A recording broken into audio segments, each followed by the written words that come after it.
Come one, come all. All are welcome to hear my tales, be you tall, short, wide, thin, old, young, rich and poor.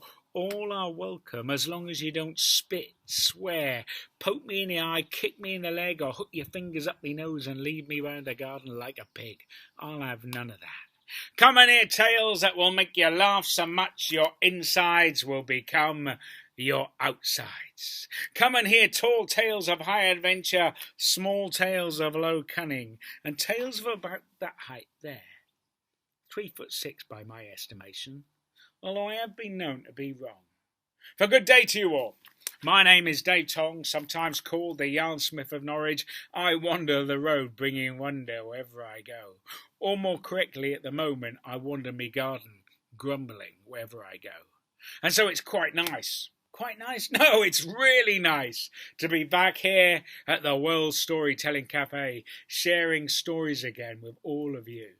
And I've got 3 stories for you this day. The first is ancient. First set down, first written in Anglo-Saxon 1,000 years ago.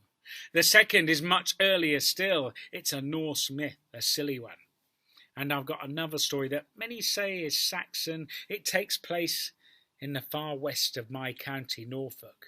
We share it with the fair and fine folk of Cambridgeshire, just over the border. It's not a strange and dark place. It's all right, really.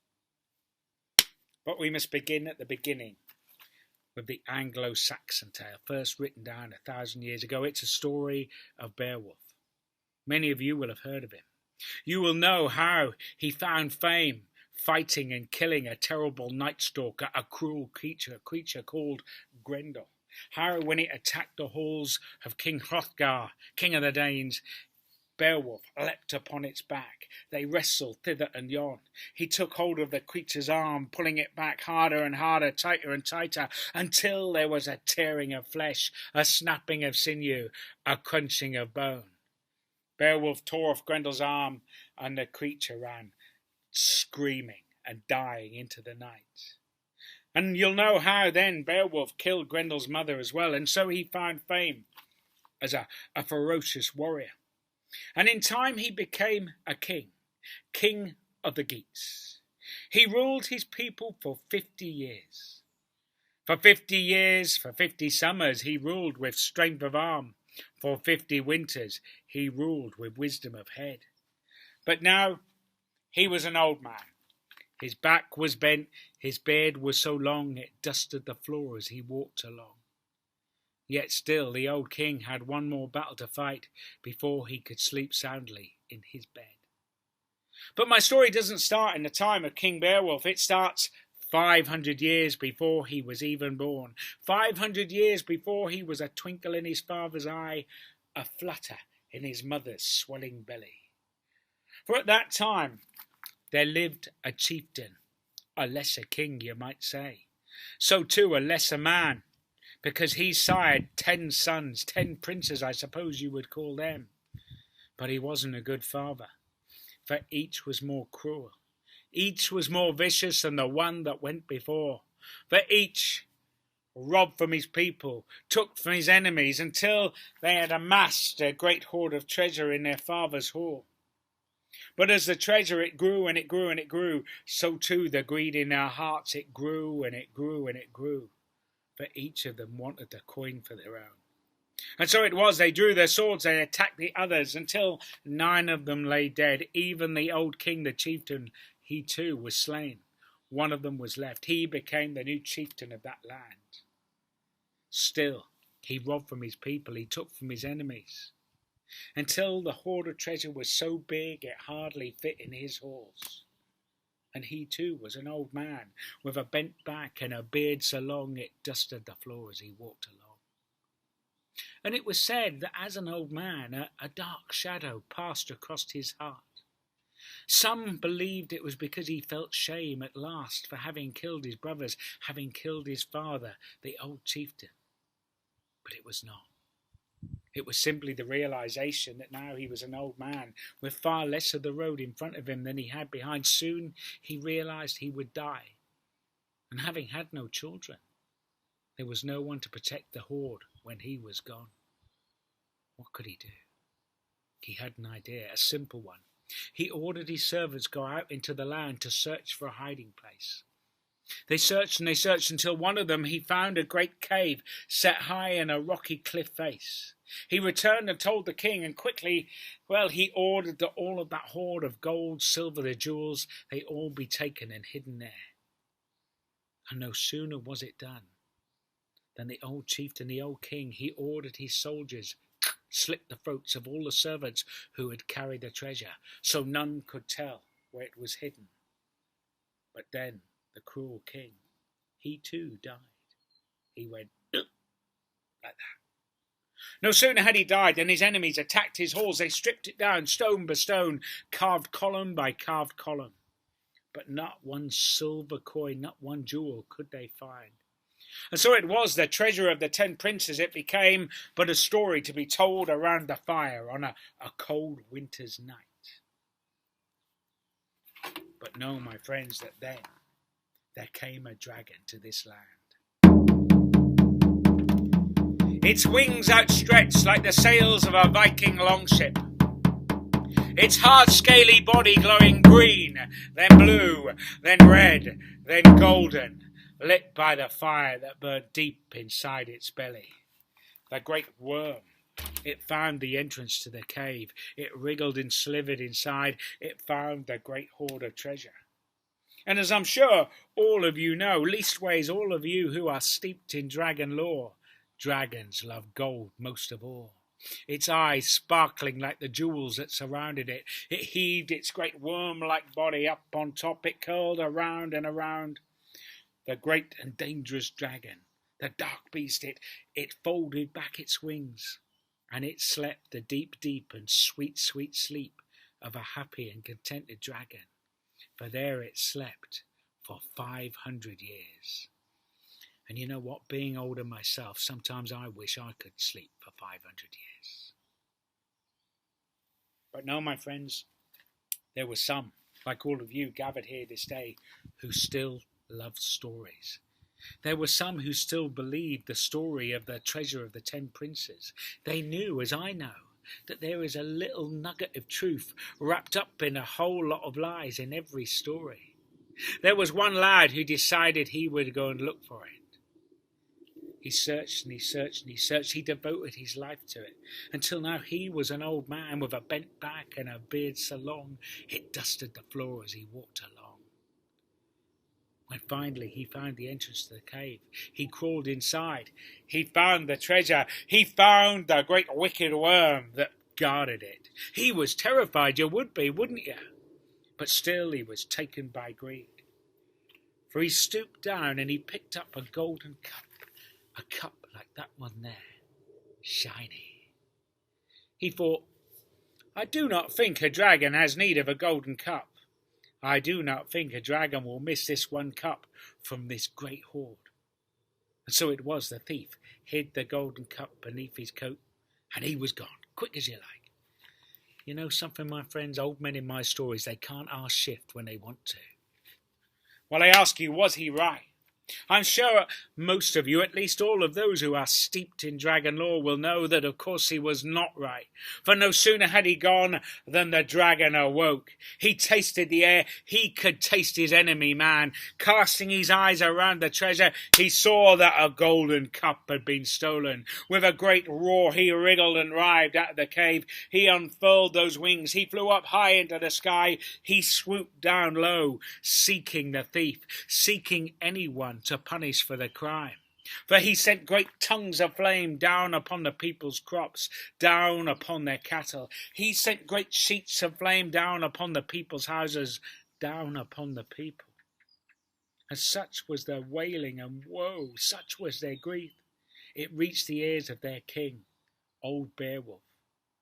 He realized that he must defeat this dark and dangerous dragon if his people were to be safe. And so it was he summoned his blacksmith to him, the man of iron, the man who made weapons of war and many other wonderful things. Beowulf ordered that he make a great metal shield as tall as a man. This was strange, because at this time shields tended to be small and round, made of wood, covered in leather. Beowulf's men thought the old king had gone a bit mad, but still they were wary of him, and they did not say, as all of them mounted their horses, and they rode off to the mountain, where the dragon slept soundly once more. And when they arrived, Beowulf's many warriors, they stood up on the high rocky cliff face, as the old king climbed down, down, down to the cave, with that great heavy shield upon his back, his heavy sword by his side. It was hard work. And when at last Beowulf got to the bottom, he sat down in front of the cave, sitting on a rock, much as I am sitting on a log this day. And as he did, he pondered upon many things. He wondered if he would ever feel the salt sea breeze against his face again. He wondered if he would ever hear the shouts of his men in battle, or their songs of victory in his great hall. And he feared he would not. And so, with aching bones and an aching heart, he stood up. He took his shield in one hand, he took his sword in the other, and now he beat hard 3 times. And between the beats on the drum, he called the name of the dragon. Now at this point, my friends, I'm going to let you into a little secret. Although I've been telling stories for many years, I'm not known as a lazy storyteller. I don't like shouting that loudly. I speak loudly, but not shout loudly. So you're going to have to shout the name of the dragon. Now, at this point, if we were face to face, I would get some of you to give me suggestions for the dragon's name, and we would vote. Normally, the dragon ends up being called Bob or Kevin. But with this day, we're going to keep it simple. We're going to call him Dragon. You know what you got to do when I stop beating upon my shield? You've got to call Dragon. Let's give it a go.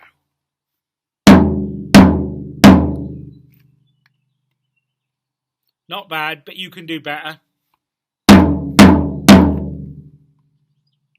Oh, I think you can do better than that. Dragons, well, they're like old men. They sleep soundly, although they're very grumpy when they wake up. I'll warn you of that now. We call that foreshadowing. One more time. I want you to shout so loud that the good people of Norwich in Norfolk, where I live, or near where I live, they all turn in your direction, wherever you are in the world, and they all go, "What was that?" Here we go.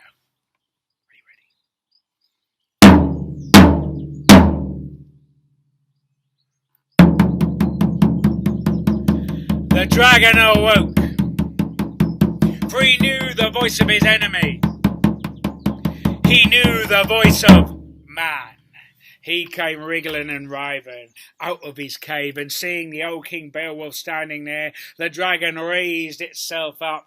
It sent great sheets of flame down upon the old king, flames so hot it should have burnt the flesh from his bones, flames so hot it wrapped itself around the king like a great red cloak. Luckily he was shielding behind that great iron shield, but still he felt the strength leaving him as water runs from a hill. The dragon fell upon Beowulf. He saw his chance. Beowulf raised his sword, bringing it down hard upon the scaly neck of the dragon. But as I'm sure all of you know, leastways those who are steeped in dragon lore, dragon scales are hard.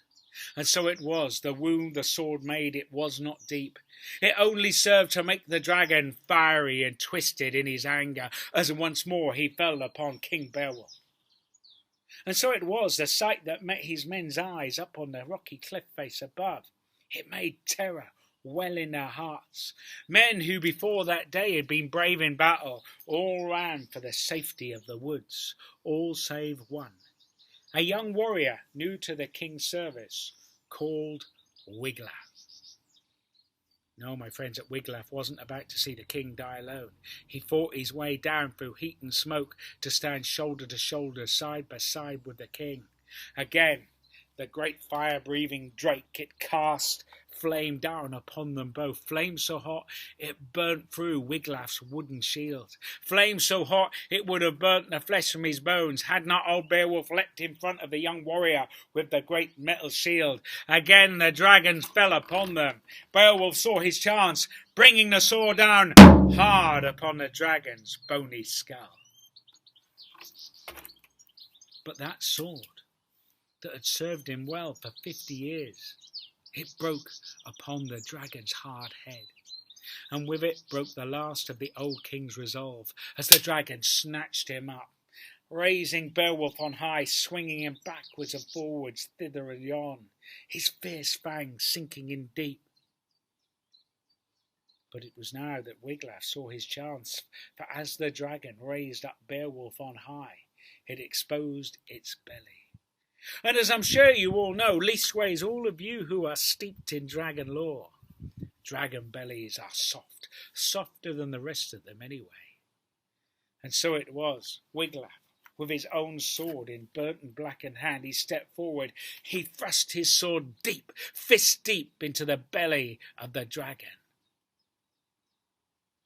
The great beast shivered. It shuddered. It came crashing to the ground, dead. But this was to be no cause for celebration, for there lay old King Beowulf, still with his broken sword clutched in his fist, his body beginning to swell from the poison passed from the dragon's bite. He could feel his blood beginning to boil in his veins. And so it was, he drew Wiglaf close. He ordered the young warrior go into the cave and fetch some of the hoard, so that the old king could see that which had killed him. Quickly Wiglaf did as he was ordered. He brought gold, silver, jewels, ornaments cunningly wrought long ago. And Beowulf looked upon them, and he smiled a sad smile. Drawing Wiglaf closer, he ordered that when he had died, for he knew his time was short, that Wiglaf must build a great funeral pyre of wood, that he must burn Beowulf's body, and that the ashes they must be buried deep beneath a rocky barrow, a rocky mound, set high on the rocky cliff face to serve as a warning to ships. And then old Beowulf passed from this life. He was gone. His men came down from the cliff, shamefaced, but they knew what must be done. A funeral pyre was built. Beowulf's body was placed upon it. It burned for what seemed like many days. And when finally the ash was cooled, it was gathered up. It was buried beneath a rocky mound. But no, my friends, that Beowulf's remains did not lie alone. Something else was buried beneath that barrow, that great rocky mound with him. And of course, it was the treasure of the 10 princes, buried deep beneath those rocks, so that no man would fight for it. No man would die for it, ever, ever again. And there ends my first story, my friends. A sad tale, I think you'll agree. But know this, as a storyteller of many years' experience, I can tell you that where there's a sad story, a silly one is often lurking nearby. So we're going to have a bit of a daft Norse tale now. But we're not going to have it here. We're going to go on a bit of a journey. We're going to go somewhere else slightly better suited to the tale I wish to tell. And so if you're ready, we shall go now. Fair or not, I'm going to do all the walking along the railway line. All you have to do is blink, and we'll be going.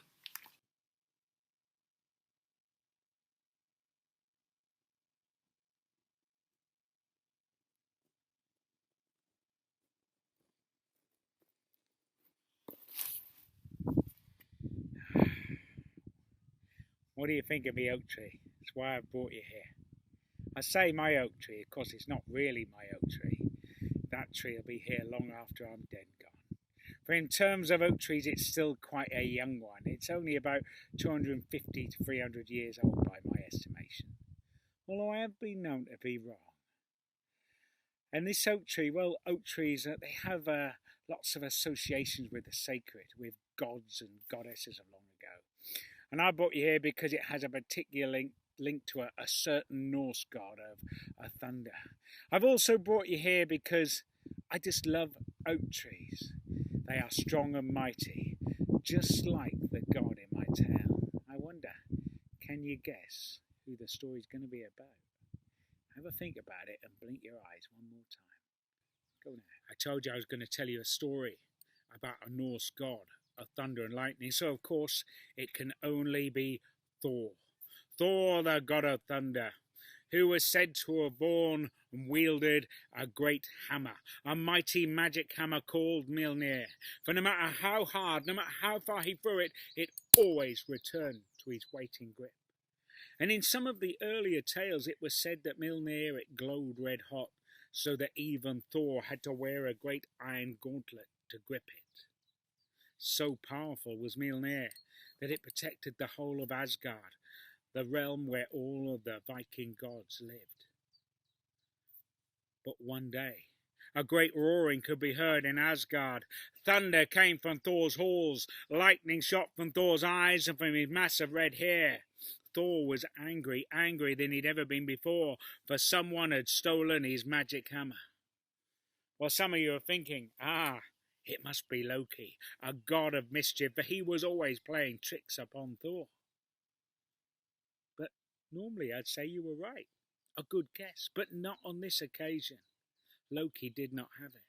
And in truth he was worried, for he knew without the magic hammer even he was in danger. And so he said, "We, Thor and Loki, must keep the missing hammer a secret from the other gods. We must go in search of it together. You search low, I shall search high." And Loki transformed himself into a great giant eagle. He flapped his mighty wings. He flew up high into the sky above Asgard. He flew over emerald woodland. He flew over clear crystal lake. But search as he might, he could not find the hammer there. And so he had no choice but to fly down to Midgard, the Middle Earth, the place where we all live. He flew over land, he flew over sea, he flew over the heads of the people, the likes of you and me, but search as he might, he could not find the hammer here. And so he had no choice but to fly down to a realm called Jotunheim, the land of the giants of frost and ice, the enemies of the Norse god. No, my friends, that theirs was a barren land, covered in sharp, craggy rocks where nothing grew. Theirs was a dim, dull, unhappy world. Well, Loki flew across that barren land until he saw the giant Thrym, lord of all the giants of frost and ice. He was sitting astride a great mountain. His great big giant bum was perched on the very tip of the mountain. He was sitting very carefully. His great big giant feet were set firmly in the valleys below, and he had an horrible look on his face like that one there. But Loki was not scared, for he was part giant himself. He flew down to talk to Thrym. He told him of the great roaring to be heard in Asgard, of the thunder coming from Thor's halls, of the lightning coming from Thor's eyes and from his mass of red hair. He told Thrym of the missing hammer and of the anger of Thor. But far from being scared, Thrym merely laughed in a very gianty sort of way, for he went, "Ah, ha, ha, ha, ha, ha." He said, "It was I, the giant Thrym, who stole Thor's hammer, and now it is buried 9 miles deep beneath this mountain, so deep that not even the mighty Thor shall fetch it from there, so deep the only way he shall win it back is through a deal, a bargain. I shall willingly hand back the hammer, but in return I must have the hand of Freya, a goddess of great beauty. She must be my wife." Loki had no choice but to fly back up to Asgard and tell Thor all that the giant Thrym had just told him. And Thor had no choice but to go to the halls of Freya and tell her of the deal that must be done, although he was worried. For although she was a goddess of great beauty, Freya had an ugly temper. For once more a great roaring could be heard in Asgard, except this time it was Freya. She said, "Am I not a goddess of great beauty? Why would I want to go and marry an ugly great giant? And don't I live up here in Asgard, this beautiful realm? Why would I want to go and live down there in that dim, dull, unhappy place?" Such was her anger. Such were her screams and yells, it awoke all of the other gods, and very soon all of them knew of Thor's missing hammer. And so it was a great council, a great meeting of the gods was called, and I like to think it would have been a bit like this. Everyone being summoned to the god Odin, just as you are summoned this day to the World Storytelling Cafe. Although I have to say I'm no Odin. I've got 2 eyes for one thing. Perhaps I'm more like Thor, powerful and strong. But then again, I have been known to be wrong. Well, for 8 days, the gods, they talked and they talked and they talked about what should be done. Until finally Odin said, "Hold on. It was in my son Thor's keeping the hammer was when it went missing. And so he lost it, and since he lost it, well, he must win it back. And if he can't win it back through strength of arm, he must win it back through trickery, through deceit. He must disguise himself as the goddess Freya. He must put on her beautiful dress. He must put on her beautiful necklace, fashioned for her by the dwarves who live beneath the mountains. He must disguise himself with cloak and hood to cover his face. And because Loki, he too kept the missing hammer a secret from the rest of us gods, well, he must go disguised as Freya's handmaiden, her servant. Once more a great roaring could be heard in Asgard. Thunder came from Thor's halls. Lightning shot from Thor's eyes and from his mass of red hair. Thor was angry, angrier than he'd ever been before. He said, "I am the god of thunder, and the god of thunder does not wear a woman's dress." But this was anger born of frustration, for he knew he had no choice. And so picture, if you will, my friends, Thor putting on Freya's dress. It was a bit tight on the broad shoulders and around the bum, but with a bit of wriggling he managed it. He put on Freya's beautiful necklace, fashioned for her by the dwarves who live beneath the mountains. He disguised himself with cloak and a hood which covered his face. And when Loki had disguised himself as Freya's handmaiden, her servant, they climbed upon a chariot. They flew up high, high into the sky above Asgard. They flew down, down, down, down to the land of the giants of frost and ice. And down in Jotunheim, there was the giant Thrym, looking up. He couldn't believe his eyes. There was Freya coming to marry him. It must be her. He could see her beautiful dress. She'd put on a bit of weight, a bit broad of the shoulder and hip. Though no matter, he really loved a big woman anyway. And no sooner had the chariot landed than the giant Thrym stepped forward. He reached down to take the hand of Freya. But as he did, he felt a vice-like grip. He felt rough, man-like hands. He felt hair on the back of the knuckles. He turned to the handmaiden Loki in disguise. He said, "What's this? How can this be? How can a goddess of beauty, the most beautiful woman in all the 9 realms, how can she have such rough, man-like hands?" And the quick-witted Loki, he said, "'Tis because she loves you, my lord.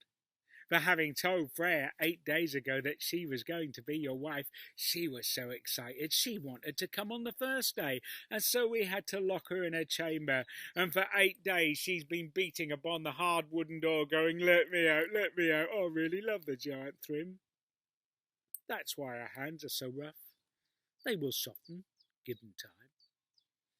"Ah," said the giant. This pleased him a lot. And so he led them into his halls, where a great wedding feast was quickly being prepared. Picture, if you will, my friends, a roast boar, roast oxen, both turning on spits above fires for the giants to eat. There were great big barrels of mead for the giants to drink. But all they had prepared for Freya and her handmaiden, Thor and Loki in disguise, were teeny tiny cakes, cakes so small they wouldn't even fill some of your tiny bellies. And so it was. Thor, he swept the cakes off the table. He ripped the leg off a roasting boar and he went, "Ah! Ah!" And as he tore into the flesh, fat ran down his chin and drip, drip, dripped upon Freya's beautiful dress. He wiped the fat from his chin. He cast the bone to one side. He picked up a great big barrel of mead and he went, "Gluck, gluck, gluck, gluck, gluck, gluck, gluck, gluck, gluck, gluck, gluck, gluck, gluck, gluck, gluck, gluck." How did he go? just like that. And as he gulped down the mead, it ran down his chin and dripped upon Freya's beautiful dress. He cast the empty barrel so it smashed upon the walls of Thrym's halls. And the giant was watching. He couldn't believe his eyes. He said, "What's this? How can this be? How can a goddess of great beauty, the most beautiful woman in all the 9 realms, how can she eat like such a pig?"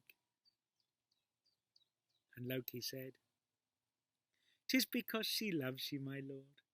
For having told Freya 8 days ago that she was to be your wife, she was so excited, well, she hasn't eaten a thing. Not a morsel has passed her lips. She eats that way because she is hungry. Her appetite, it will soften, given time." "Ah," said the giant, this pleased him even more. And besides, he'd yet to look upon Freya's face.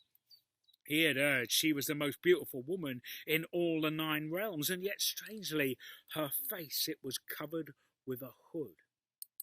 And so gently for a giant he reached down, and with one great big giant finger he hooked at the hood, pulling it to one side.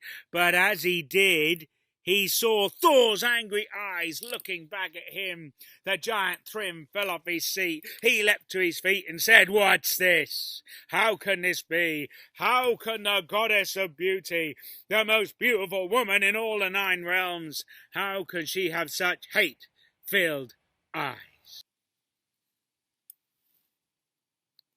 "'Tis because she loves you, my lord," said Loki. "For having told her 8 days ago that she was to be your wife, well, she was so excited she hasn't slept a wink. Her eyes are that way because she is tired. They will soften, given time." "Ah," said the giant, this pleased him even more. It seemed that Freya must love him lots, and so he decided he would wed her, marry her right there, right then, right now. And so it was he ordered that a wedding gift be fetched from 9 miles deep beneath his mountain. And what do you think they fetched from beneath his mountain, my friends? Of course, it was Mjolnir, the magic hammer. And no sooner was the hammer placed upon Thor's lap than secretly beneath his cloak he pulled on the great iron gauntlet he needed to take hold of it. No sooner did Thor take the great iron hammer in his great iron grip than he leapt to his feet. He threw off his disguise. He swung the hammer hard, striking Thrym. The giant fell down dead. But Thor had not yet finished his work, for he swung the hammer one way, he swung the hammer the other, until all of the giants of frost and ice lay dead, and he claimed their land for his own. And even up high in Asgard, the other gods could tell that Thor had been successful in his quest.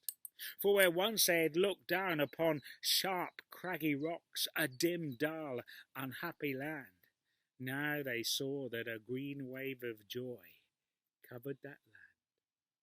That's how Thor won back his hammer. That's how Asgard was saved. And that's how my story ends.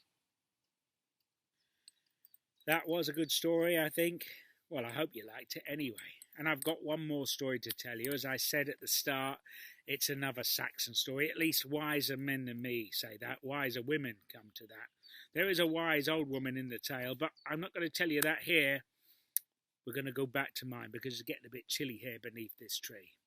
Now, which way was it? I think it's that way.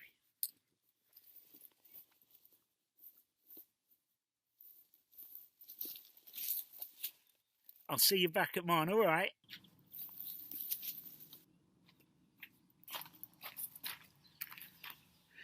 I see you beat me back then, but that's hardly surprising. I went the wrong way. I ended up following the railway line towards London. I didn't realise until I got all the way to Ipswich. My feet are killing me. But I do have another excuse, because I stopped off in my kitchen just beyond those windows to make myself a nice cup of tea. Cheers. And so I hope all of you have got a brew, some milk, some squash, or maybe something stronger to enjoy while you hear my last story. a story that comes from the edge of Norfolk, a story also set in Saxon times, a story set at a time when men still wore bright yellow caps upon their heads and they hung heavy knives called saxes from their belts. For at that time there lived an old widow woman called Hickathrift. We should call her Mother Hickathrift, for she had one son.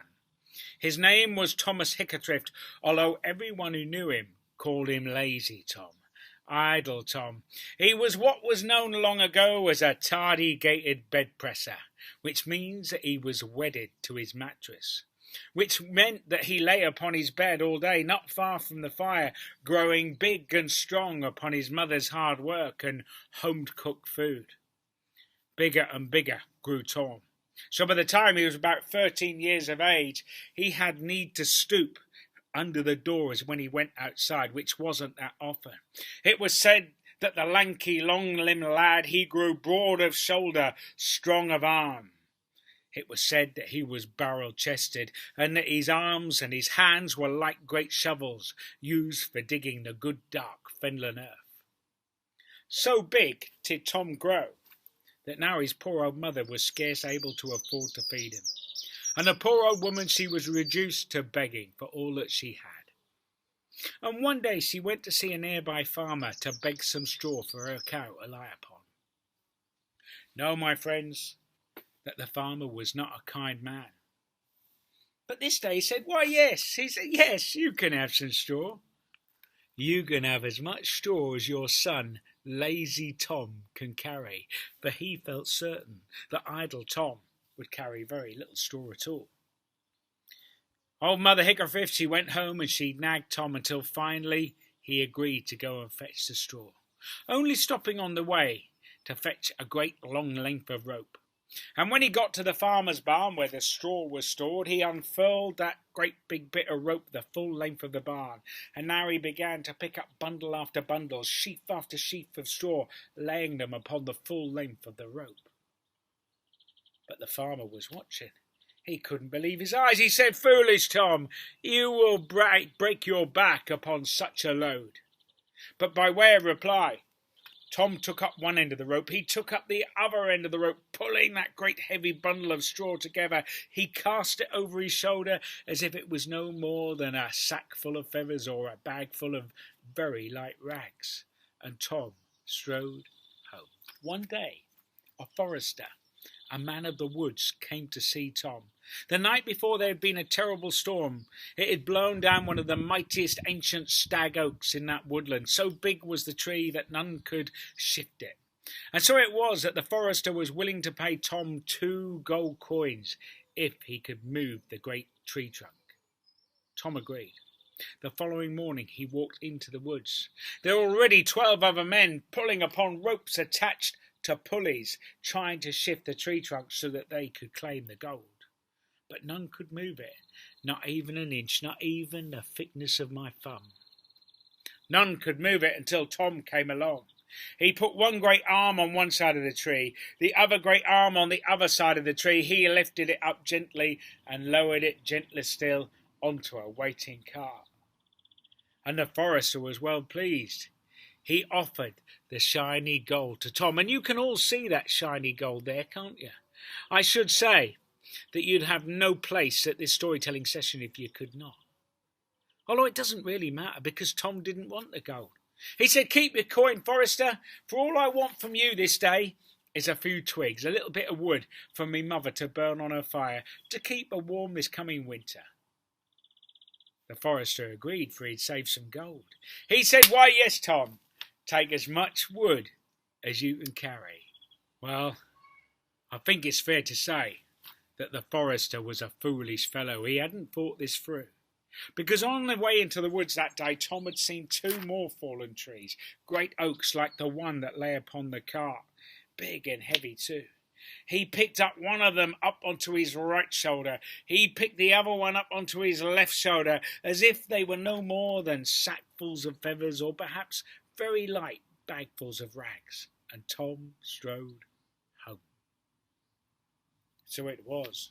News of his great strength it travelled the land, just as Black Shuck, the great black devilish hound, some say he is, travels the highways, the byways, the trackways, the pathways of the whole of East Anglia. So too the fame of Tom Hickathrift, it travelled far and wide into dark and strange places like Suffolk and Essex. And so it was, people travelled from far and wide just to look upon Tom's fantastic feats, to gaze upon his marvellous massive muscles. And Tom loved to show off, especially to the girls, who all went, ooh, and ah, whenever Tom passed close by. And so it was, Tom had many adventures, too many to tell you of now, so I will tell you the most famous, the best one. It's when Tom went to work for a beer brewer in King's Lynn. Now some of you are saying, Yarn Smith, that doesn't sound very interesting or exciting, come to that. But know this, the beer brewer in King's Lynn, he wanted someone to transport all of his beer across the Smeet, across the marsh to Wisbeach. For then as now, the people of Wisbeach had a great thirst that wasn't easily slated. Slated, one of those anyway. Pick the one you like best. But there was a problem, because on the marsh that separated King's Lynn and Wisbeach, there lived an horrible great giant, a monstrous, mammoth, massive man. He was cruel to boot, because anyone he caught on his marsh, he would crunch up their bones. He would wash down all of their lumpy bits with a barrel of their own beer, assuming they had some anyway. He would take their heads and hang them from nearby trees, so it looked as if the whole of Wisbeach Marsh was covered in cruel Christmas trees. Imagine that. And so it was. Anyone transporting their goods, be it beer, clothes or food, they were forced to cart all of their goods the long way round, which added many miles and many days to the journey. And so it was that the beer brewer is happy to pay Tom well, gold coin, but also a new suit of clothes. And it cost the beer brewer dear, for remember, Thomas was a lanky, long-limbed lad indeed. But the beer brewer was willing to pay, because Tom wasn't going the long way round the road. He would go over the marshes. He threw open the gate, and then he mounted the cart upon which all of the beer barrels were piled, and he continued on his way. But Tom hadn't gone far when he spied the giant, and the giant spied him. That great big fellow fell upon Tom, saying, "Who are you that dare cross my marsh? Don't you know what happens to everyone who come across the Smeet? I crunch up their bones. I swallow down their lumpy bits with a barrel of their own beer, assuming they've got one. I take their heads and I hang them from my trees. Look, good, ain't they?" No, my friends, everyone who had heard that speech before, they'd scream loudly, and that was the last thing they'd ever done. But not Tom, for he just laughed. He said, "Ha! I care not a fart for your threats, giant, not a flying fart indeed." The giant roared with anger. He may have been a cruel fellow, but he hated bad language. He said, "Foolish boy, why look, you haven't even got a weapon to do battle with. You wait here whilst I go and fetch me war club."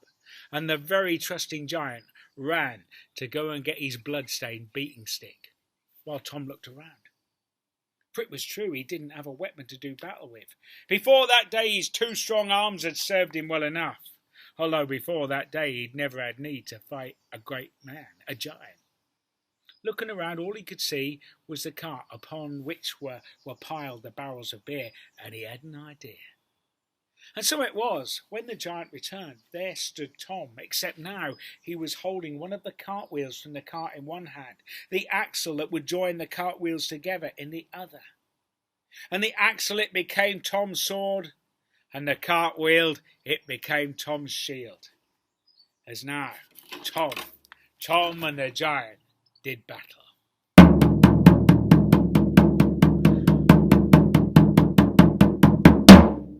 The giant struck first, and it was a mighty, massive blow. Such a blow it would have felled a wayward wild pig, had not Tom parried the blow with his cartwheel shield. Tom struck low against the giant's shin, and if you've ever been struck on the shin, you'll know it hurts a lot. It hurts a giant even more, because of course their shins are bigger. The great man hopped on one leg, swaggering one way, swaying the other, as if already drunk upon the beer that was piled high upon the cart. But he regained his strength, and now the giant struck at Tom. Tom struck at the giant again and again and again. For 7 days and 8 nights, Tom and the giant did battle, until the morning of the 8th day. It was a Sunday morning, it was. Tom remembered something that his mother was fond of saying. She would say, "Tom, Tom, you should always make hay while the sun shines." Why she said it like that, I've no idea. But Tom remembered those words. He took heed this day, for he struck the giant high, he struck the giant low, he struck the giant about the middle. 5'7" by my estimation, although I have been known to be wrong. Until eventually the giant fell down dead. Well, Tom, he went to the giant's cave. And I know what some of you are thinking right now. You're thinking, hang on, there aren't any caves on Wisbeach marshes. And you'd be right, because Tom knocked them all down.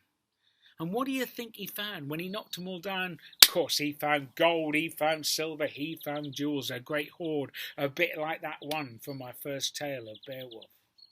Now he used the stone from the caves to fashion his mum a fair and fine house. He used some of the coin to buy her furnishings. He gave the rest to the poor. And for that day forward, no one ever called him lazy Tom, idle Tom again. From that day forward, he was known to one and all as Mr. Hickathrift. And there my final tale ends, except to say, if you go to the edge of Norfolk, where it meets Cambridgeshire, you'll come across a number of small villages called the Tilneys.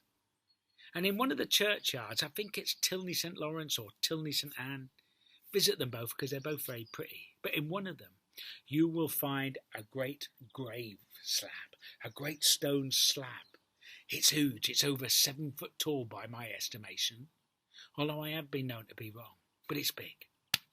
And if you look closely, you'll see a carving upon it that's very worn, although some people say it's a cartwheel, and that is the grave of Thomas Hickathrift. For remember what I said in the first story about Beowulf. There's a little bit of truth in every tale, wrapped up in a whole lot of lies. And there's another truth at this moment, I should say. We're all struggling a bit, aren't we? And so just remember the virtual hats beneath as well. Not just my hat, other hats. And so if you've got some money, if you've got gold, silver and jewels, well, why not hand them over?